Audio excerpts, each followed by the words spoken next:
যে আমি তো অনেক পাপ করে ফেলেছি, আল্লাহর কাছে ক্ষমা চাওয়া উচিত, আল্লাহ তুমি আমাকে মাফ করে দাও। সে এই যে তওবা করে নিয়েছে, আল্লাহর কাছে ক্ষমা চাইলো, তার জীবনের সমস্ত পাপকে আল্লাহ মাফ করে দেবেন। আল্লাহকে কোনো পাত্তাই দেয় না, তাদের মৃত্যুটা ফেরাউনের মতো হয়, তখন আর তার তওবা কবুল হয় না। কিন্তু আমরা এরকম, হঠাৎ করে আপনি বসে আছেন, আপনি ভাবতে পারেন না একটু পরে মরে যাবেন, কেন যেন মনে হলো যে আমি তো অনেক পাপ করে ফেলেছি, আল্লাহর কাছে ক্ষমা চাওয়া উচিত, আল্লাহ তুমি আমাকে মাফ করে দাও। এতটা বলেছেন হয়তো, হঠাৎ করে কোনো গাড়ি আপনার উপর দিয়ে উঠে গেল, অ্যাক্সিডেন্ট হয় না রাস্তাঘাটে, এরকম হয়ে গেল।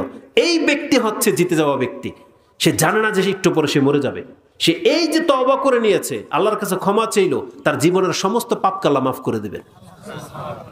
এটা হচ্ছে সময়। এটা যেই ব্যক্তি পেয়ে যাবে সেই ব্যক্তি হচ্ছে সৌভাগ্যবান। কিন্তু সবার এই নসিবটা হয় না। অধিকাংশ মানুষ যারা বেশি পাপ করে, আল্লাহকে কোনো পাত্তাই দেয় না, তাদের মৃত্যুটা ফেরাউনের মতো হয়।